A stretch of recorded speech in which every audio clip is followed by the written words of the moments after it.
Buen día, licenciados, compañeros. Esta es nuestra presentación acerca de la realidad en Honduras en cuanto a la pandemia del COVID-19. Nuestro grupo es el grupo número 2, integrado por Alexandra Ferrera, Jenny Rivera, Michelle Avilés, Meili Vidaur, Karim Lazo, Suni Escoto, Ramón Pacheco, Dania Vallecillo, Marcos Luque y Brenny Rodríguez. Nosotros presentaremos nuestro trabajo. Esta será una entrevista que se le hará a cada uno de los compañeros en cuanto a lo que es o lo que ha venido siendo la pandemia y cuáles han sido los efectos y la problemática que hemos tenido a lo largo de estos 2 años que hemos vivido de esta forma. Siguiente diapositiva, por favor. Realidad de Honduras ante la pandemia del COVID-19. Bien, tengo aquí un pequeño concepto, un breve concepto en cuanto a lo que es COVID-19. Es una enfermedad respiratoria muy contagiosa causada por el virus SARS-CoV-2. Se piensa que este virus se transmite de una persona a otra en las gotitas que se dispersan cuando la persona infectada tose, estornuda o habla. Es posible que también se transmita al tocar una superficie con el virus y luego llevarse las manos a la boca, la nariz o los ojos, pero esto es menos frecuente. Continuemos. Bien, la pandemia del coronavirus o COVID-19, como lo estamos conociendo, ha sido la crisis de salud global que define nuestro tiempo y el mayor desafío que hemos enfrentado desde la Segunda Guerra Mundial. Desde que su aparición en Asia a finales del año 2019, el virus ha llegado a cada continente excepto a la Antártida. Los casos aumentan a diario en África, las Américas y Europa. Pero COVID-19 es mucho más que una crisis de salud.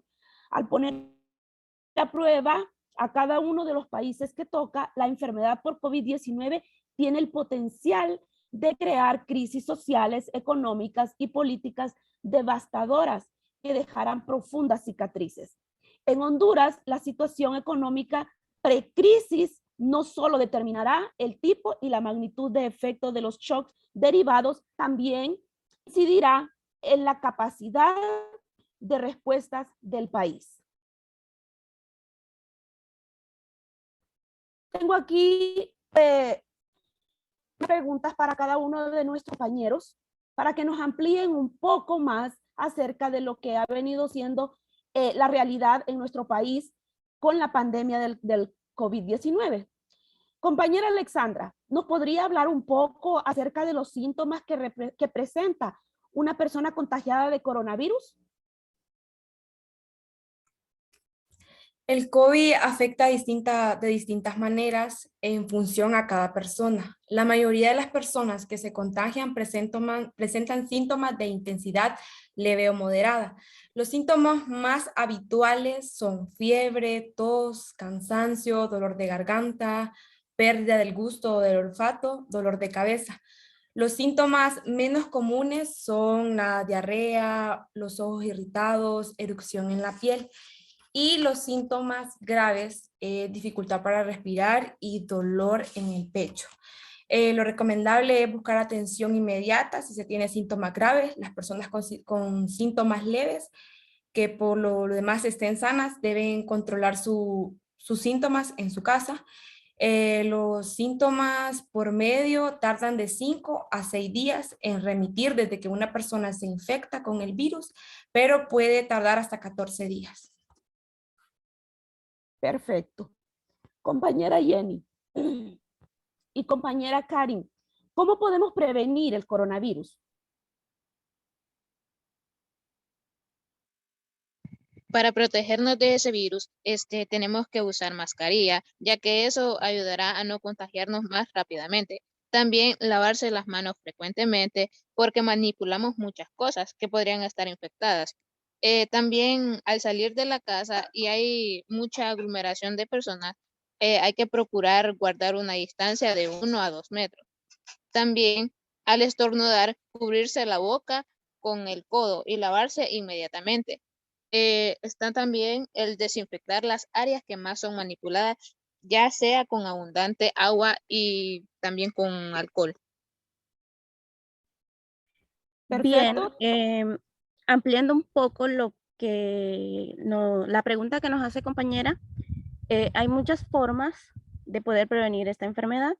Sabemos que la salud pública pues es responsabilidad de todos, pero debemos tomar en cuenta que trabajando en conjunto podemos de una u otra forma ir reduciendo la propagación del COVID y evitar pues el contagio de esta enfermedad que nos ha traído un cambio total al mundo entero. Pero podemos evitar esto. Pues ¿cómo? Tomando en cuenta algunos consejos básicos que les daré. Bueno, la compañera ya les dio los principales, yo les daré otros que también son de suma importancia. En primer lugar, está informarse. Debemos informarnos por medio de la radio, de la televisión, del periódico, etcétera, para saber lo que está pasando en el mundo y tomar los consejos, informarnos para prevenirnos de esta enfermedad. También está evitar los viajes, evitar las salideras, como comúnmente decimos, a reuniones con bastante número de personas porque estamos corriendo el riesgo a contagiarnos de esa enfermedad. También tenemos tener cuidado al toser y estornudar, porque sabemos que de esa forma podemos contagiar a otras personas, a niños, a ancianos, que son las personas que están más vulnerables a al contagio de esta enfermedad.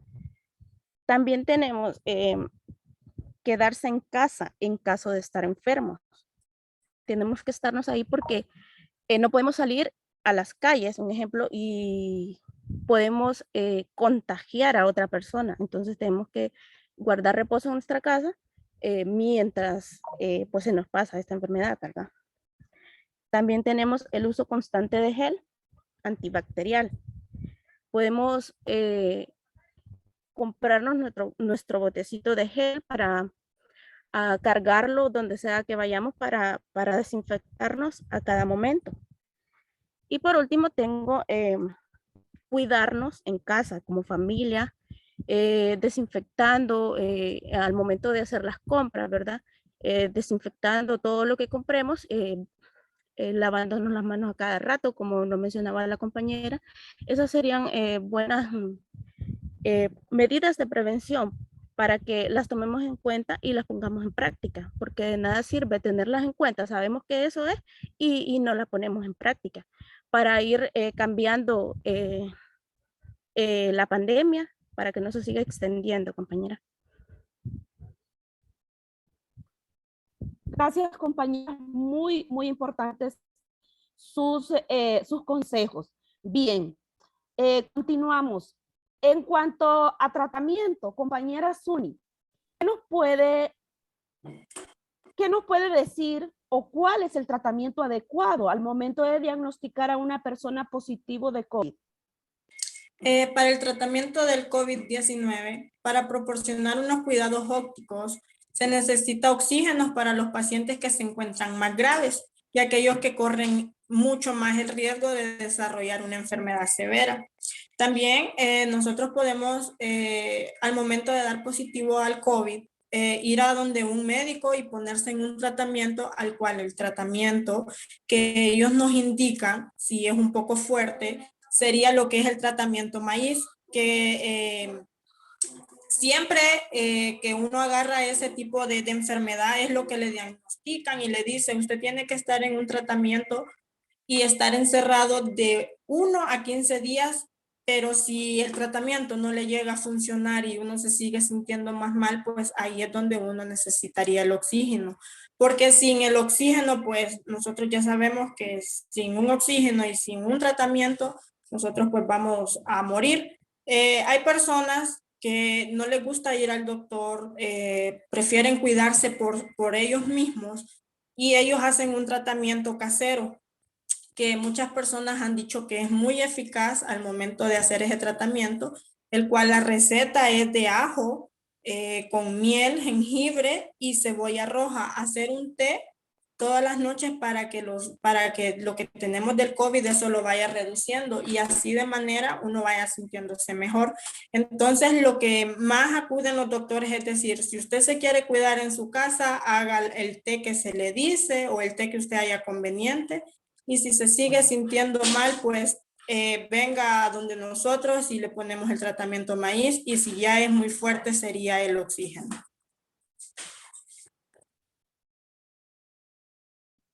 Gracias, compañera.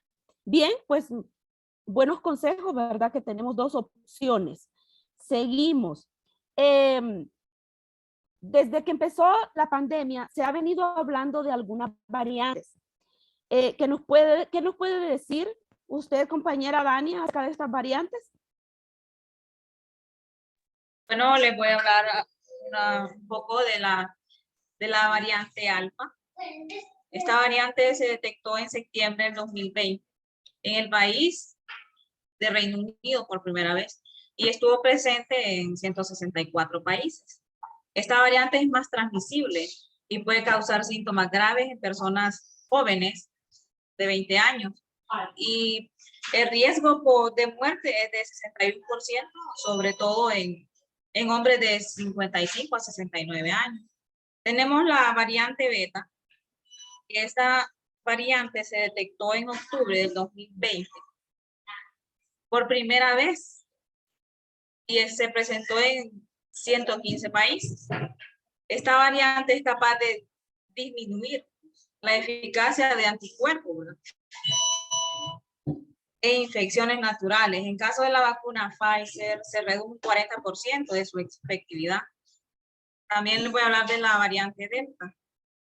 Esta variante se detectó en mayo del 2021. El país en que se identificó por primera vez fue en la India y estuvo presente en 92 países. Esta variante ha superado la transmisibilidad del alfa en un 60% más de su efectividad. Además, redujo la eficacia de la vacuna como la AstraZeneca, la Pfizer, que combaten 33 y un 80% respectivamente. También le voy a hablar de la variante gamma. Ha sido asociada a una mayor transmisibilidad y resistencia en respuestas inmunes de las células humanas. También le voy a hablar de la variante Omicron. Esta es una de las últimas variantes que hemos venido escuchando. También sabemos que han mutado muchos y su mayor riesgo de infecciones. Es más resistente la dosis de COVID. Ya, compañera, siguiente. Bien, gracias, compañera Dania. Continuamos. Finalmente, se fabricaron las vacunas en contra del COVID. Compañera Michelle, ¿cuántas y qué tipo de vacunas se manejan hasta el momento? Bueno, las vacunas se realizaron para poder confrontar el COVID-19, para evitar contagiarse o que la persona se enfermara gravemente o muriera debido a la enfermedad. Empezaremos con la primera, que es la Pfizer, la cual el fabricante fue Pfizer Inc. o BioNTech. La cantidad de dosis son 2 dosis para completar el esquema principal, con un intervalo de 3 a 8 semanas entre dosis. Una persona de 5 años de edad o más con inmunodepresión moderada o grave deben recibir una tercera dosis al menos 4 semanas después de su segunda dosis. Dosis de refuerzo. Las personas de 12 años de edad o más que completaron su esquema principal con Pfizer BioNTech deben recibir una dosis de refuerzo. Algunas personas pueden optar también por recibir un segundo refuerzo. El modo de administración, una inyección en el músculo de la parte superior del brazo y no contener alimentos como huevos, conservantes, látex o metales. La segunda dosis, la Moderna. Fabricante Moderna TexX Inc. Cantidad de dosis, 2 dosis para completar el esquema principal con un intervalo de 4 a 8 semanas entre dosis. Las personas de 18 años de edad o más con inmunodepresión moderada o grave deben recibir una tercera dosis al menos 4 semanas después de su segunda dosis. Dosis de refuerzo, las personas de 18 años de edad o más que completaron su esquema principal con vacunas de Moderna deben recibir una dosis de refuerzo. Algunas personas pueden optar también por recibir un segundo refuerzo. Modo de administración, inyección en el músculo de la parte superior del brazo, no contener huevos, conservantes, lácteos ni metales. La Johnson Johnson Janssen. Fabricante Janssen Pharmaceuticals Companies of Johnson Johnson. Número de dosis se puede aplicar un disparo en algunas situaciones. Las personas mayores de 18 años que tienen inmunodepresión moderada o grave y que recibieron la vacuna contra el COVID-19 de Janssen deben recibir una segunda dosis de una vacuna contra el COVID. Inyección de refuerzo, todas las personas mayores de 18 deben recibir un refuerzo y algunas personas pueden optar también por recibir el segundo refuerzo.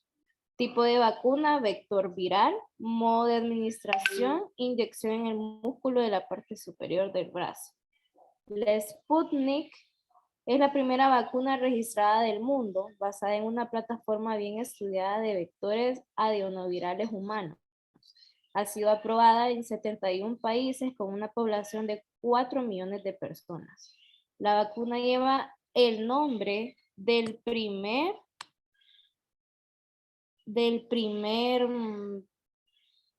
satélite soviético. El lanzamiento de Sputnik se dio en 1957. Dio un nuevo impulso a la exploración espacial en todo el mundo, creando el llamado momento Sputnik.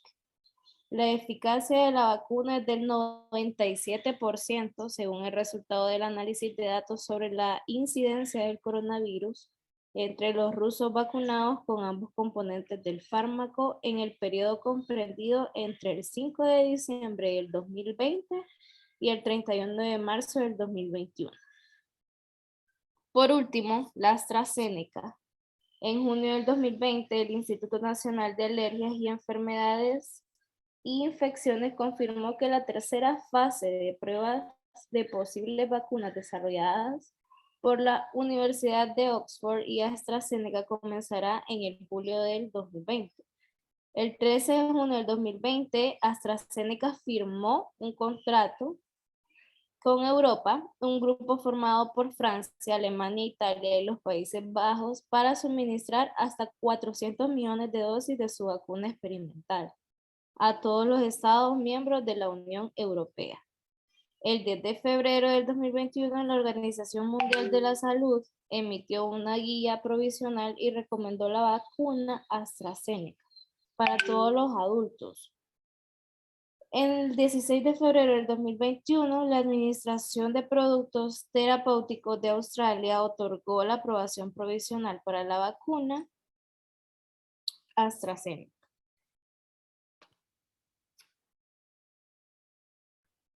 Muy bien, gracias compañera, muy buena explicación acerca de las vacunas. Continuamos. En el mundo entero se ha dado una problemática, en los temas de salud especialmente, y Honduras no fue la excepción. ¿Qué nos puede ampliar nuestro compañero Marcos acerca de dicha problemática en nuestro país? Bueno, si bien es cierto, Honduras es uno de los países que muy poco dinero ha invertido en el sistema de salud, solo superado por Guatemala, donde la población solo los hospitales públicos solo pueden cubrir el 60%, el seguro social viene cubriendo un 12%, los hospitales privados un 10%, y de ahí viene siendo que el resto, el 18%, no tiene acceso a salud pública, no, ningún tipo de salud tiene acceso. Y esto solo se ha incrementado con el COVID-19, porque ahora va uno al hospital, están sobrecargados, te dicen, te mando a casa, te doy estas pastillas y vuelve después si está grave, solo internan a lo más grave. De por sí los hospitales no están al 100, que digamos, porque por ejemplo tienen, si de por sí cuando no estaba la pandemia, a las personas las atendían, las acostaban en el suelo, les tiraban una sábana y era todo. Ahora todavía está peor. Se trató de mejorar esto con la llegada de los hospitales móviles, los famosos hospitales móviles, pero vemos que también Honduras no estaba preparado ni para para la infraestructura de estos hospitales, y solo terminaron siendo parte de la deuda del país. Y bueno, de por sí ninguno de los 18 departamentos de Honduras estuvo listo para la pandemia. Por ejemplo, podemos ver que hay 25 médicos por cada 10.000 habitantes. No se dan abasto simplemente. Y aunque ahora se estuvo contratando durante la pandemia un mayor número de médicos, no podían darse abasto porque no teníamos los recursos como país, no teníamos oxígeno, no teníamos las famosas vacunas, tardaron en llegar. Esto solo incrementó en las cifras para costos, número de muertos, que a futuro todo esto pesa en el país. Por ejemplo, Honduras por sí, como les estoy diciendo, no tiene invertía muy poco. Y el COVID simplemente vino a triplicar las cifras que veníamos haciendo de que nos las atendía a las personas.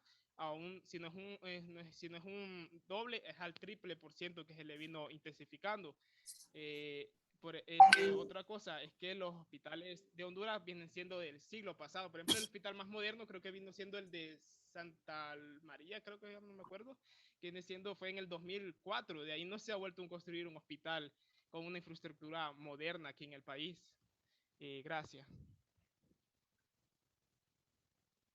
Gracias a usted, compañero, por el dato, muy importante. Continuamos. Sabemos que la pandemia trajo muchos cambios en muchos aspectos. ¿Qué nos puede decir la compañera Meili sobre estos cambios en nuestro país?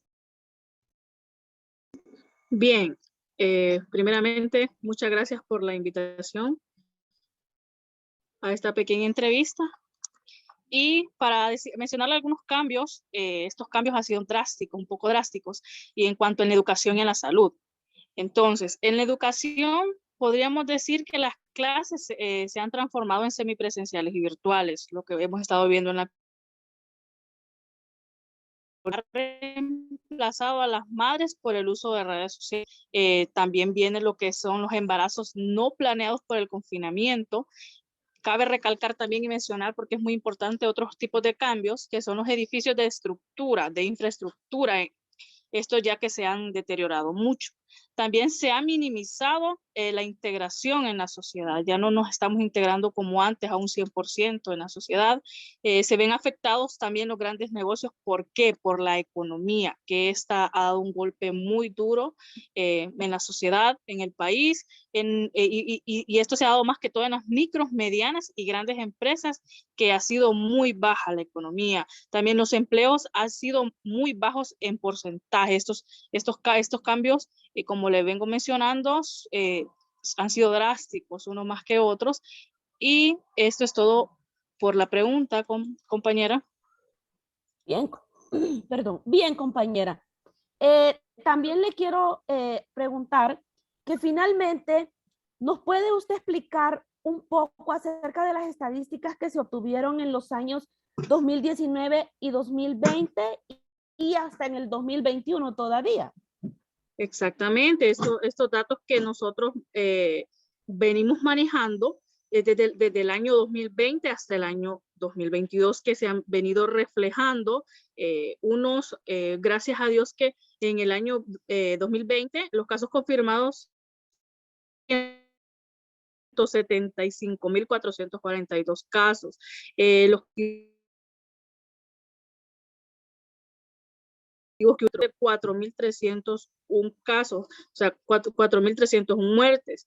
Los recuperados confirmados han sido 68.350. Estos datos es en cuanto al año 2020. Ahora bien, los datos del año 2021 hubieron nuevos casos 336.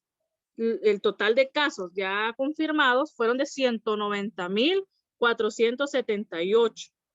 Esto ya se incrementó. En el año 2021 hubo más incremento a cada caso. Los nuevos fallecidos fueron 7, a lo que hacen un total de fallecidos de 4,640 casos de total fallecidos.